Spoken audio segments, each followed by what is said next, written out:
comfortably zoned with the Zigzag Man in Alameda, California, pushing on the doors of life marked pull and fighting the unholy trinity as we go. Big business, organized religion, and government. We are back. New York Yankee baseball, past, present, future.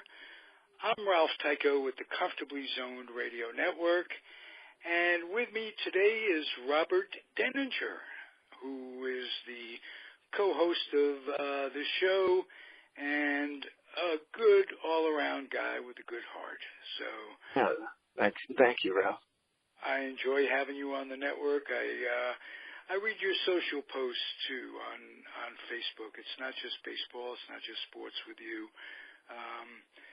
You don't say much, but when you say things, they're very poignant and very progressive, very left wing. And, yes.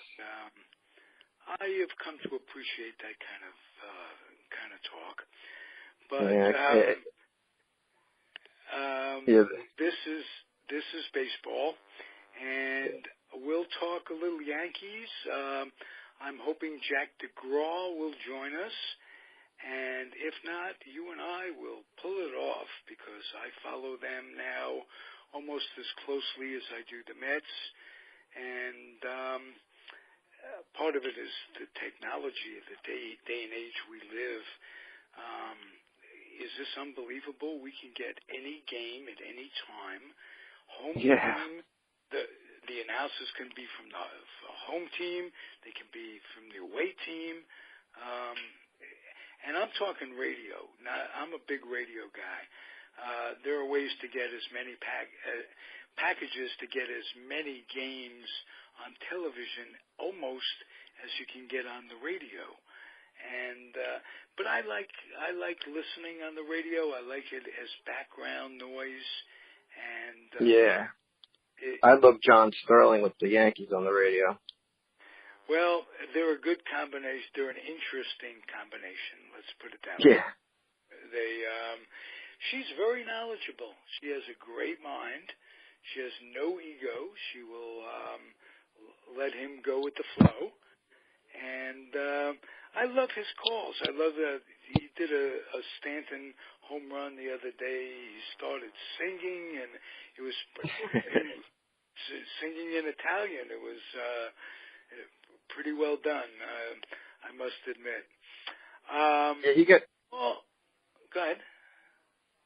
He got a lot of he got a lot of criticism over the very first Stanton home run call, which I felt bad for him about. Right. Well, I heard a home run over the weekend, and it was just vintage John Sterling. Let's put it that way. Yeah. So if you like him, you're going to like him a lot. If you're not going to like him, you're not going to like him a lot. But that doesn't mean he's not interesting. Howard Cosell, the all-time broadcaster. Like him or dislike him. Yeah, I watched the Muhammad Ali fight Saturday morning with Howard Cosell calling the fight. He was great. Oh, wow. Do you remember which fight it was? It was the first Ken Norton fight. Okay. I will check into that. I like it. They'll bring back a Down Goes Frazier. Goes Frazier. I like to listen to him. Great memories of Howard. Before he made it big, he was he had this little radio show on WOR, might have been, but it was Howard Cosell speaking of sports. This is Howard Cosell, blah, blah, blah, blah. And no matter what, you didn't have to like him. You listened to him. He had that iconic voice. I mean, it was built for radio. Right, absolutely. And he himself was built to be a senator or a congressman or he just had a terrific mind. He was an attorney before World War II, as a matter of fact. No, I didn't know that. Yeah, he was an attorney in the Army. So either they put him through law school, or he went to law school first and got out and had to serve his Army deal. But that was World War II, when it was an obligation, and everybody took up that obligation to serve. Yeah. Like is in future wars. They say that was the war, the last war with cause, or something like that. The last meaningful war. But we go on in a world when Obama can be president for 8 years and have a war going on for every moment of those 8 years, and win the Nobel Peace Prize. So. And now we got Donald Trump. Yes, we do. Yes, we do. Thank God we got baseball. Yeah, I was just going to say the purpose of all of this is so I could spend a half an hour a day and not have to think about Donald Trump. And it isn't even just Donald Trump. It's Washington. That made it possible him to be elected, those that made it possible for Bernie Sanders not to get the nomination when he really deserved it. And it's come back and bit us in the ass. Yeah, and the thing that disgusts me is you don't have any leaders in Washington on the Republican side that will stand up and hold the man accountable and just speak some common sense to people. Well, at this point, he's like a runaway train. And Republicans endorsed him. None of them liked the man. Cruz hated him. They even Pence could care less about him.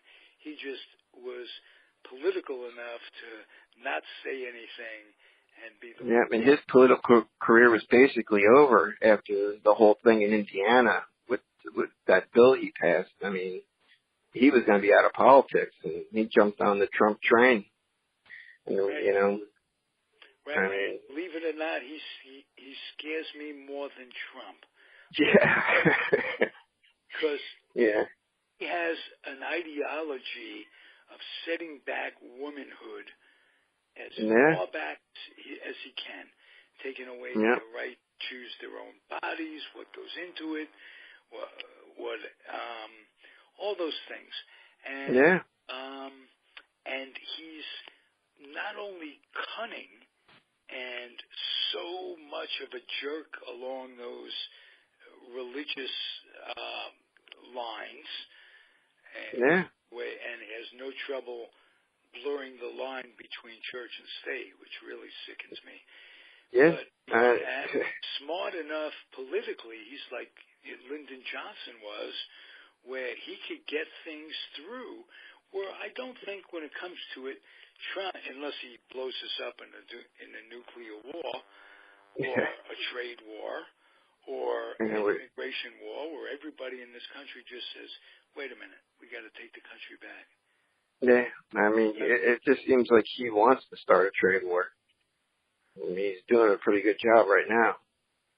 I heard something today on a CBS radio news clip that liked to scare the shit out of me. He says, not only do we want to go to space, but we want to dominate space. I thought I heard something about that too. I saw a headline about that on the news, but I didn't catch it. He doesn't just want to go to space; he wants to conquer space. So that now, what that tells me, he's a frickin' moron. Because the space program, if they didn't have cooperation between Russia and the United States, and I think China is in on that too. Yeah, a little, yeah. there would be no space program whatsoever at this No. point. And cooperating with those people, the Russians, for instance, and the Chinese, any little thing you can do to make things better between those folks and us, you should welcome that. And this space program was that, the world reaching out, cooperating. So now what we're going to try to do is keep secrets from the Russians, I'm sure. And rely on them and try to get their secrets. What a bunch of crap. What a world we live in. And let's go to baseball. Ladies and gentlemen, we segue to baseball. New York Yankee baseball, I'm going to tell you something. Judge is the guy they're going to be talking about 10 years from now. They'll be talking about Bryce Harper. They'll be talking about Trout. They'll be talking about all these guys. The double play combination with Houston, which is unbelievably great. They'll be talking about a bunch of players, but Judge is the guy. This guy had a demeanor, an arm, a poise, a way about him. He's not just likable. Yeah, and he's always smiling, too. He's just always smiling. And it isn't a false smile, because he hit the red ass a little bit. He strikes out late in the game. He's not just sitting on the bench clowning, look at me, he's for photo into the game. Yeah. Into the game. He's intense. He's a competitor. But more than that, he's got, and it doesn't get much play given his hitting and what have you, his awesome power, he's got an arm. Oh, God, he's got a cannon. I mean, you're seeing runners now not try to take that base, but, turn a single into a double or go from first to third. They're not taking the chance to get thrown out. I mean, he really does have a cannon. Cutoff man. He doesn't put more on the ball than it takes just to get the runner. He's accurate. It's terrific. So that's my guess. I would hate to see him fail a P test at this point. I think he's all natural. Baseball would let that happen, but I didn't think that it would happen with Braun and Soto. They're going for guys, and they're encouraging players. Spend an extra $100,000. Get a chemist that's worth a shit, and you'll be fine. But don't be cheap. $12 million a year. You couldn't. I'm talking Soto in this case. He could shell out X number of dollars to cover it up, or he could have not chosen to take the shortcut. There are that, and that's a topic for another show for sure. But Stanton just had a RBI double. He's 3 for 4 in the night. Looks like his bat started to come around, and he starts hitting. He ended up losing that first game, if I'm not mistaken. 5-3. Doubleheader. Yeah. I'll tell you who I want to talk about is Gelbar and third baseman Torres. Miguel Andujar and one of those Torres. guys who I downplayed the idea of the Yankees being successful with 2 of the 4 infielders flat out rookies. Yeah. I've repented to the point where I picked both of them up on the cheap on my fantasy team, and enjoying the fruits of their labors. So, Gleyber Torres has 13 home runs. He never hit more than 10 home runs or 11 home runs in the minor leagues in a season, and he's got 13 already. Which is shocking. I didn't expect to see him hit home runs. I thought he'd be a nice hitter, good fielder, but the power has been a surprise. Well, it's got to make you wonder in one sense, but there have been a lot of players throughout the years who do much, much better in the majors than in the minors because the majors are closer to the plate. They don't feel that they have to swing at anything to get a decent at-bat. And so they come along. I truthfully did not expect these guys to do what they're doing. And I wrote an April. I wrote an article for Last Word on Sports previewing the Yankees before the season started, and I said if Brandon Drury got hurt, he would never get his job back because I really thought Miguel Andujar looked like a star during spring training, and I thought if he got an opportunity, he would take off, and he has. Yeah, he slumped. What I like about him, he slumped for a little bit. I think they may have even sent him down at least sat him down, if not sent him down. Yeah, they sat him down. Yeah, he's struggling a little bit at the plate, but I think he's among the league leaders in extra base hits, leads all rookies in extra base hits. Really, and he's gotten a lot better at third base. And you got Hicks and you got Bird back at the same time. Yeah, Hicks hit a 2-run home run in this game. He's been swinging a good bat. Bird's been doing better of late. I mean, if these guys start coming around, I mean, they're winning already.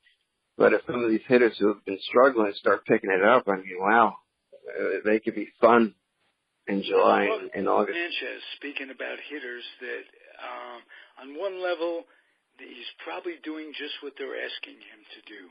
Home run, nothing. He's got that awesome power. But yeah, he's got 13 homers. Can they get by with him hitting 212 like that? Can he get by? With the other guys in the lineup picking him up, they probably can, but you know, you'd like to see him hitting because when he's hitting, he helps the club immensely. Right. Well, when it's not just for power, I'm afraid the game is turning into that, an all or nothing at all game. Yeah. Where if you hit 35 home runs, you're our man, no matter what. Yeah. We'll say it. Well, Defensively, Gelbar is something else, too.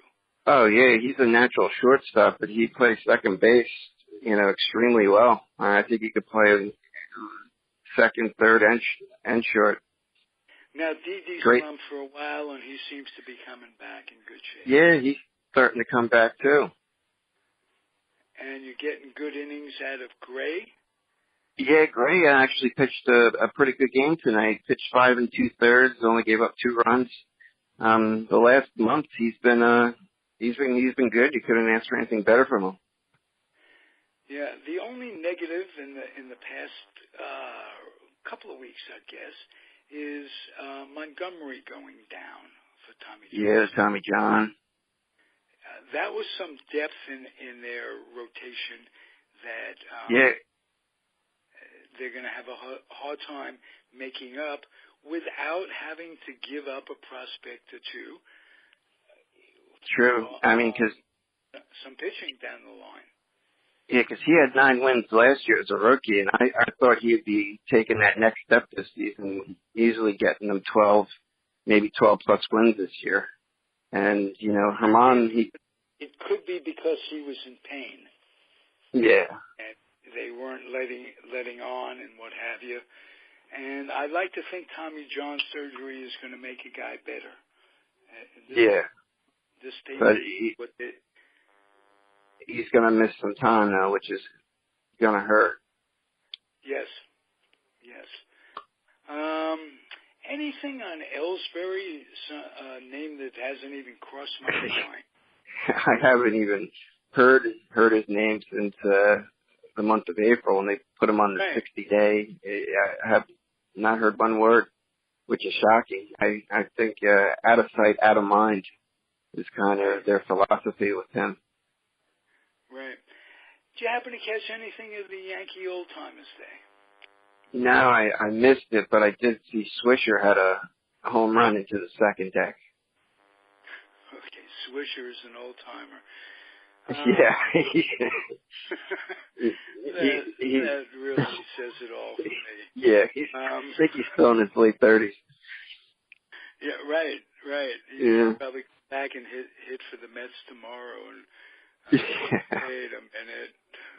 If Sandy's listening, he may still be out there. Yeah, the Mets are up right now, 2-1. Oh, they look, yeah, they look like they're starting to hit. Twice. That would be nice. I don't understand, and I didn't understand it with the Dodgers a year ago. They were so streaky. At one time or another during the season, I think they won 10 in a row. At one time or another, they lost 10 in a row. It's not just those two teams. It's not just the Mets. There's a lot of streaks going on. Better and different. Washington's come back. They started off very poorly. Could have been buried by the Mets at one time. And so you don't know. Your main concern has to be the Boston Red Sox. Yeah, they just they don't like to lose. They just keep on winning. It's at the Yankees. They're going to be battling it out until the end of the season. Yeah, it's fun to watch, and they had the lineups on there in MLB TV the other day, and they had the lineups on next to each other.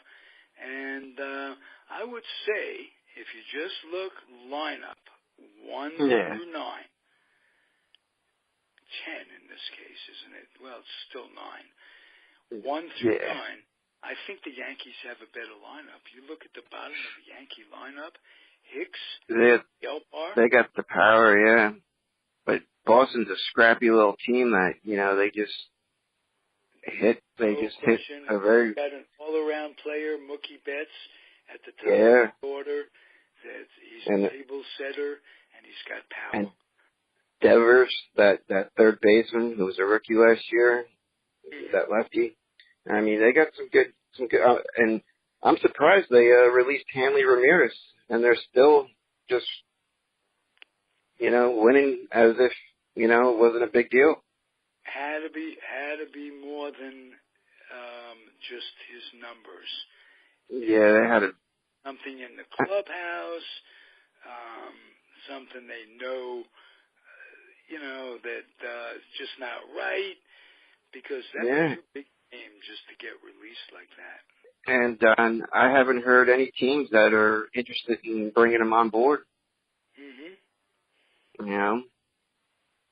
So that's shocking. I think I mentioned, or somebody mentioned that on the Mets show a while back, but I hadn't heard that from any reporter or anything. So we'll see. Do you think the Mets will hold on to either DeGrom or Syndergaard, or do you think they might look to try to trade? To those guys.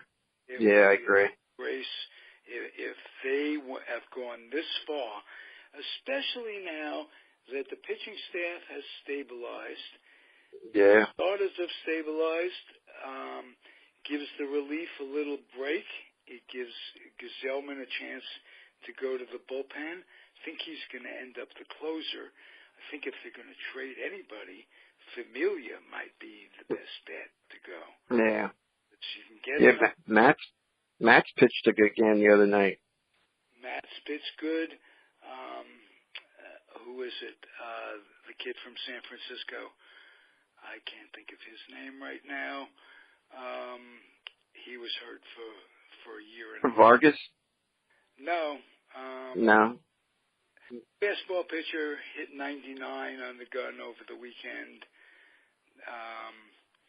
and his name escapes me. Little brain fart there, my friend. Yeah. Older, I'll say that. Hey, Robert, good show. I enjoyed chatting with you. I enjoyed getting a Yankee rundown, and we'll do it again real soon. Yeah, I enjoyed it. Thank you, Ralph. My pleasure. Those of you who listen, keep doing it, and do us a solid. If you would, box up some either lightly, gently used, or even new children's books and take them to the Head Start program wherever you live. Kids need books for a myriad of reasons. They become school ready, they develop an imagination, they get the opportunity to take their noses out of the games, the computer devices, and what have you, and read a book. And develop a passion like Robert did. You read books. What did you read as a kid for baseball? I read the autobiography of Mickey Mantle as well as Jackie Robinson. Those were my two first books. Beautiful. I think I remember doing the Jackie Robinson story for 2 or 3 book reports in a row, 3rd grade, 4th grade, and 5th grade. So I didn't read them myself, but I memorized those two. And it did give me a lifelong appreciation for... Yeah. I mean, he did so much more outside of baseball than, I mean, people, I don't think they're aware of just how much he did outside and away from baseball. He really did accomplish a lot. They talked to Martin Luther King, and they said, "Congratulations, Martin Luther King. You're the father of the civil rights movement." And Martin Luther King said, "No, I'm not. Jackie Robinson is the father of the civil rights movement." So, from the man himself. Yeah, it carries a lot of weight. Carries a lot of weight. And it also, as Peter Golenbach so well documented in his book, Bums, the lovely wife, Rachel, Jackie's lovely wife, absolutely took him through it. Without her as a partnership, it never would have happened. He never would have gotten through it. He was a guy, and he took it all in, and he leaned on her a lot. So she's just as special, and wow. Again, Robert, thank you. No, thank you, Ralph. All right, we'll be back next week. Comfortably Zoned Radio Network, New York Yankees, past, present, future. The host tonight is Robert Deininger. I'm Ralph Tyko, the weak link of it all. Adios. Good night.